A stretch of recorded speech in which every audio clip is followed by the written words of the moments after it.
Apa sebenarnya yang diinginkan Allah dengan perputaran waktu, zaman dan masa ini? Maka Allah katakan dalam Al-Quran, wa tilkal ayyamu nudawiluha bainan nas. Demikianlah hari itu kami pergantikan silih berganti di hadapan manusia. Tujuannya tidak lain tidak bukan liya'lamallahu alladhina amanu, karena Allah ingin menguji siapa yang imannya tetap ada. Wa tilkal ayyamu nudawiluha bainan nas. Demikianlah hari-hari itu kami pergantikan di hadapan manusia. Wa liya'lamallahu alladhina amanu. Allah ingin menguji siapa yang iman tetap berada dalam badannya. Apakah ada orang yang ketika hari itu dipergantikan lalu imannya lepas? Ya.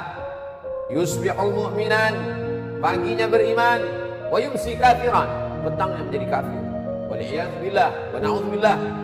Ulama kalau sudah menyebut orang murtad meninggalkan agama, mereka berta'awudz, minta ampun kepada Allah berkali-kali, karena tidak ada maknanya hidup, masuk kekal. Waquduhan nas wal hijarah, bahan bakarnya yang terbuat dari nas, manusia. Siapa dia? Orang yang ingkar kepada Allah, ingkar kepada Rasulullah Sayyidina Muhammad sallallahu alaihi wasallam. Kapan kita beriman? Sebelum kita lahir ke atas dunia, sebelum berbentuk darah, daging, kuku, bulu, sebelum menjadi manusia.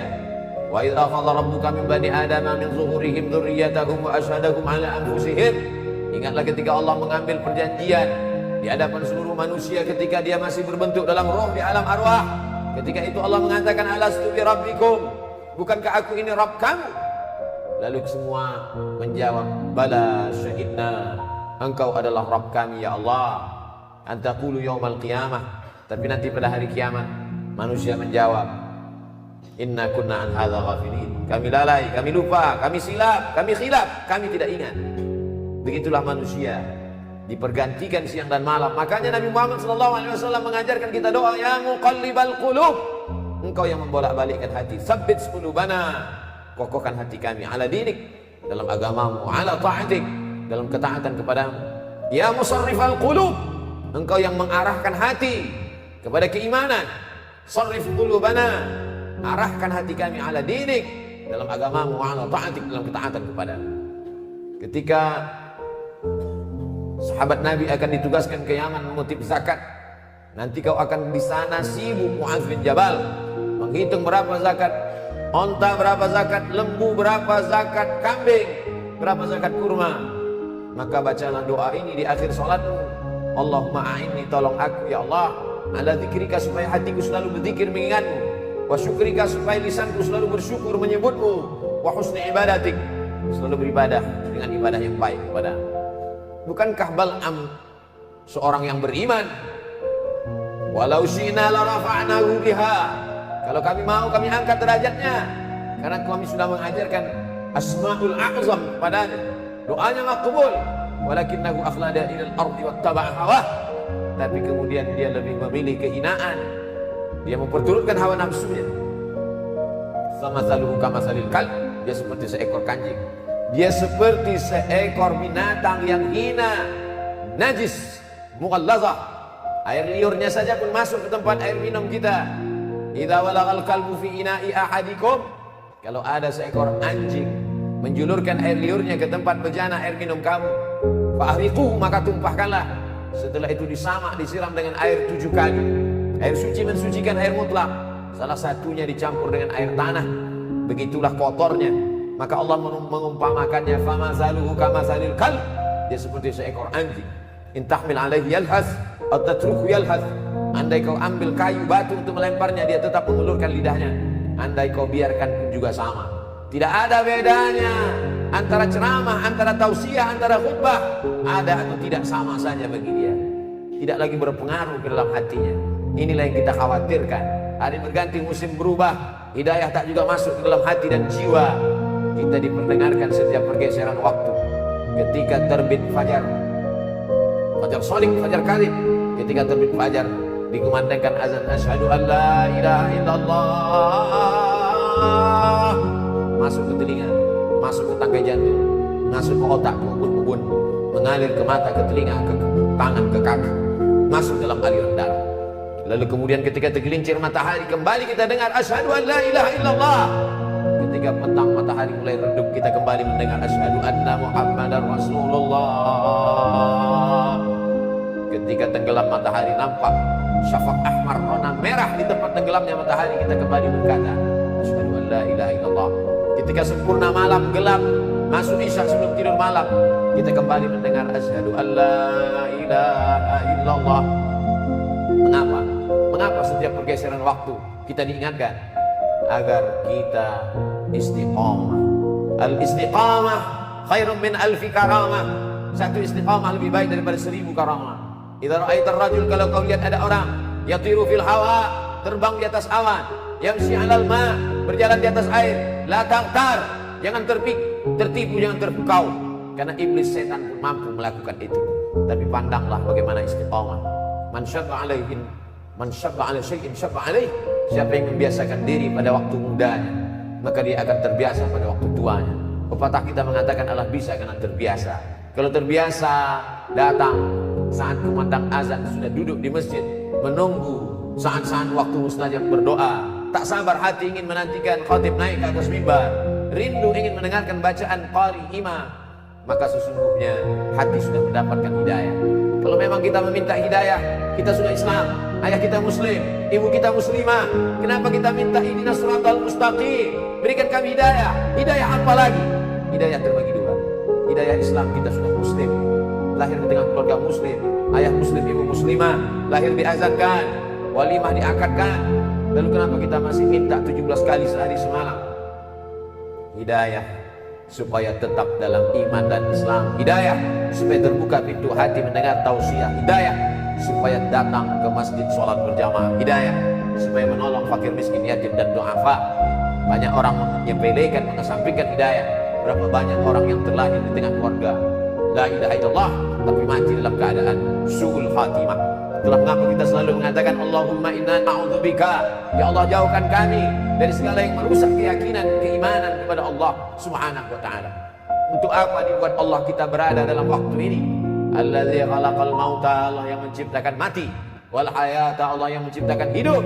Untuk apa Allah buat ada hidup, ada mati, ada lahir, ada orang yang masuk ke dalam liang lahat di menit yang sama, detik yang sama, di rumah sakit yang sama, ada orang yang lahir ke atas dunia menangis, tapi di kamar sebelah ada orang yang ditangisi karena dia meninggalkan dunia.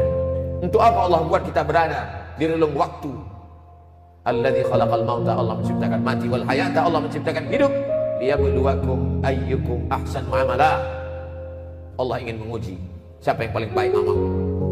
Tidak dilihat siapa yang paling bagus bentuk tubuh rupa wajahnya, tidak dipandang siapa yang paling tinggi jabatan, harta, kehormatan, kemuliaannya. Yang dilihat adalah siapa yang paling baik amalnya. Betapa indahnya orang yang tinggi jabatannya, baik amalnya, dia pakai kekuasaannya menolong agama Allah. Betapa hebatnya orang yang cerdas otaknya, panjang detailnya, hebat kualitas prestasinya, tapi di samping itu dia pakai juga untuk menolong agama Allah. Dunianya dapat, akhiratnya tidak hilang. Sesuai dengan doa yang diajarkan kepada kita, Rabbana atina fid dunya hasanah wa fil akhirati hasanah wa qina adzabannar. Dunianya baik, akhiratnya baik, dan tidak tersentuh api neraka. Untuk apa Allah buat kita hidup di tahun 1443 Hijrah, lalu dibuatnya kita menyeberang relung waktu masuk ke 1444 Hijrah. Waliya'lamallahu alladziina aamanu wa yattakhidha minkum syuhada. Dia ingin ada di antara manusia itu yang mati sebagai syahid. Menangis Khalid bin Walid di atas ranjang kematian. Kenapa engkau menangis wahai sahabat Nabi yang mulia Khalid bin Walid? Bukankah engkau mendapatkan pahala jihad? Tidak ada satu jengkal pun tubuh Khalid bin Walid yang kosong dari bekas tebasan pedang, tombak, anak panah, panasnya baju besi. Yang kutangiskan, kenapa aku mati di atas ranjang? Kenapa aku mati di atas tempat tidur? Mengapa aku tidak mati syahid menolong agama Allah? Tapi ada orang-orang yang tidak mati syahid, tapi dia mendapatkan pahala syahid. Man kharaja fi talabil ilmi, siapa yang keluar rumah dengan niat menuntut ilmu, fa huwa fi sabilillah. Dia sama seperti orang yang berjihad fi sabilillah hatta yarji'a, sampai dia pulang ke rumahnya. Man jahaza ghazian, siapa yang menyiapkan alat-alat perang, dia tidak ikut menolong Masjid Al-Aqsa di Palestina dari serangan tentara Israel, tapi dia ikut menolong saudara-saudaranya. Andai dia tidak mampu dengan hartanya, dengan kekuasaannya, dengan jabatannya, dia tolong dengan doanya. Man jahaza ghazian faqad ghaza, siapa yang menolong saudaranya, maka dia sudah tercatat sebagai orang yang berjihad fisabilillah. Saudara-saudara yang sudah mendahului kita karena meninggal kena virus, al-mat'umu syahid, orang yang meninggal karena penyakit wabah, mereka juga adalah orang yang mati syahid. Seorang kepala keluarga meninggalkan anak istrinya untuk mencari nafkah yang halal, meninggal dalam perjalanan, mereka pun juga adalah syahid. Syahid dunia, ada syahid akhirat. Kenapa ingin menjadi syahid? Mengapa mereka berlomba-lomba sampai berkata iskariman, hidup mulia, aumut syahidan, atau mati syahid? Orang beriman kalau mati, matinya mati syahid. Kalau hidup, hidupnya mulia. Kenapa mereka ingin menjadi syahid? Karena orang yang syahid itu tidak merasakan sakratul maut illa kalqas, hanya seperti cubitan pada kulit. Begitulah indahnya kematian mereka. Sedangkan kematian yang biasa, ketika orang mati itu berjumpa dengan Nabi Muhammad SAW pada peristiwa Isra Mi'raj, Nabi bertanya, apa yang kalian rasakan? Kami merasakan kematian itu seperti tebasan pedang di tempat yang sama beratus kali. Kami merasakan kematian itu seperti seekor kambing yang dikuliti hidup-hidup. Kami merasakan kematian itu seperti mata kail pancing ditarik dari kulit yang basah sampai kulit darah daging terikut darah mata kail pancing. Sakit yang tak dapat diungkapkan dengan kata-kata. Begitulah kematian.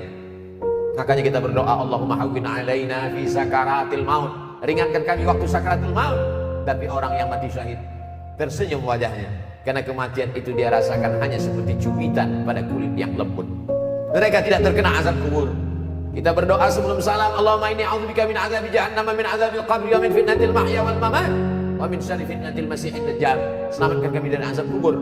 Sedangkan mereka tak merasakan azab kubur. Yang ketika mereka tidak merasakan hisab, langsung saja masuk ke dalam surga. Salamun alaikum, selamat untuk kalian hai orang yang mati syahid. Tibutum, kalian sudah berbuat baik, fadkhuluha khalidin, masuklah kalian ke dalam surga Allah Subhanahu wa taala.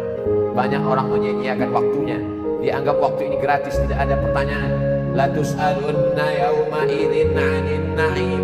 Kamu semua akan ditanya tentang nikmat yang diberikan Allah Subhanahu wa taala.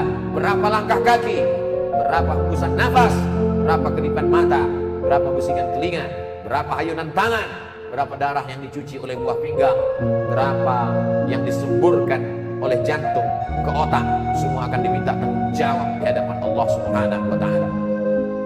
Adakah yang lepas? Yauma yafirul mar'u min akhi. Orang lari dari saudaranya, wa ummihi wa abi, dari ibunya, dari ayahnya, wa sahibatihi wa bani, dari istri, suami, melarikan diri dan anak-anaknya. Semua akan bertanggung jawab. Likulli imri'in minkum yauma idzin sya'nun yughnih. Semua orang akan bertanggung jawab atas segala gerak lidahnya. Al-yawma nakhtimu ala afwahihim, hari itu mulut terkunci. Wa tukallimuna aydihim, tangan akan bicara. Wa tashhadu arjuluhum, kaki akan bersaksi. Bima kanu yaksibun, apa yang pernah kita lakukan di dunia, semua akan diminta tanggung jawab di hadapan Allah Subhanahu wa taala. Hari ini uang kita banyak, kita bisa bayar pengacara untuk membela kita di hadapan hakim. Tapi saat itu hakimnya bukan manusia. Alaihissallahu bi ahkamil hakimin. Bukankah Allah hakim di antara para hakim yang paling adil, paling mulia? Alaihissallahu bi ahkamil hakimin. Kita menjawab, bala syahidna. Betul, kami saksikan itu. Shadaqallahul azim, maha benar Allah. Wa sadaqa rasuluhun nabiyul karim. Benar Rasulullah. Wa nahnu ala dzalika minasyahidin. Kami semua menjadi saksi atas kebenaran itu ya Allah. Allah buat kita ada dalam waktu ini. Mengapa kawan kita yang lebih sehat dari kita lebih mati duluan? Kita yang diprediksi orang sakit masih hidup sampai saat ini. Bukan karena kita menjaga kesehatan. Berapa banyak orang sehat mati mendadak. Berapa banyak orang yang divonis mati sampai saat ini belum mati. Kita sampai hari ini masih hidup karena Allah ingin kita bertaubat. Allah ingin kita beramal soleh. Allah masih sayang dengan kita. Allah ingin kita berdakwah. Kita manfaatkan sisa usia yang tak tahu tak kapan akan berakhir. Hidup ini seperti lampu yang ditempelkan di dinding. Ketika minyaknya habis kering, lampu akan padam sendiri. Sampai masanya kita akan padam, berubah menjadi santapan cacing tanah. Kalau pernah meninggalkan nama-nama yang baik, masjid, pondok pesantren, itulah yang akan menolong di hadapan Allah. Ditinggalkan anak-anak yang soleh, semua hanya tinggal kenangan. An-nasnya, manusia ini seperti orang yang tidur. Makin lama tidurnya, makin lelap tidurnya, makin meracau berkata yang tidak dia sadari. Falamma matu, ketika dia mati, intabah, barulah dia terbangun dari tidur lelapnya. Orang mati, dia sudah hidup. Orang mati, dia sudah sadar. Orang mati, dia sudah terjaga. Orang hidup dalam mimpi yang tak bertepi. Kita masih syukur diingatkan oleh khatib, diingatkan oleh para ulama, dikirimkan Allah Subhanahu wa taala para nabi. Para nabi diwarisi oleh para al-ulama warathatul anbiya, diingatkan bahwa hari silih berganti akan diminta tanggung jawabnya di hadapan Allah. La tazulu qadama 'abdin yaumal qiyamah. Kaki anak Adam akan tetap bertegak berdiri di padang mahsyar hatta yus'al, sampai soal ditanya. Pertanyaan yang pertama, an umrihi fi ma'afna, umur yang kuberikan kemana saja kau pakai? Kalau kita dapat menjawab umur dipakai untuk mengajarkan Al-Quran, maka kita masuk dalam golongan khairukum man ta'allamal Qur'ana wa 'allama. Umur yang kupakai untuk memimpin umat ke jalan Allah, masuk dalam golongan sab'atun yuzilluhumullah, 7 golongan yang dapat naungan Allah yaumul la zilla illa zilluh. Hari itu tak ada naungan kecuali naungan Allah. Imamun 'adilun, pemimpin yang adil. Kalau dapat kita syukuri nikmat Allah, menjadi orang kaya yang dermawan, menjadi penguasa yang mengayomi orang banyak, menjadi ulama yang mengajarkan kebaikan. Andai tidak, jadilah orang yang mendengarkan nasihat yang baik, mengamalkan yang baik, tulus ikhlas kepada Allah Subhanahu wa taala. Itu saja yang dapat menolong. Silakan menjadi orang kaya yang fakir, orang kaya yang bakhil. Kau akan menjadi Qarun, tetap juga mati menghadap Allah. Silakan menjadi penguasa yang angkuh dan sombong. Kau akan menjadi Fir'aun, mati juga menghadap Allah. Silakan menjadi orang yang berilmu tapi tidak menolong agama Allah, akan menjadi Bal'am, akan mati juga menghadap Allah. Silakan menjadi orang yang cerdas tapi tak pernah memperdulikan perintah Allah, akan menjadi Haman, mati juga menghadap Allah. Orang baik mati, orang jahat mati. Kematian sesuatu yang pasti datang. Isma syi'ta, hidup sesuka hatimu. Fa innaka mayyit, tapi ingat, kau akan mati menghadap Allah Subhanahu wa ta'ala. Barakallahu li wa lakum fil Qur'anil azim.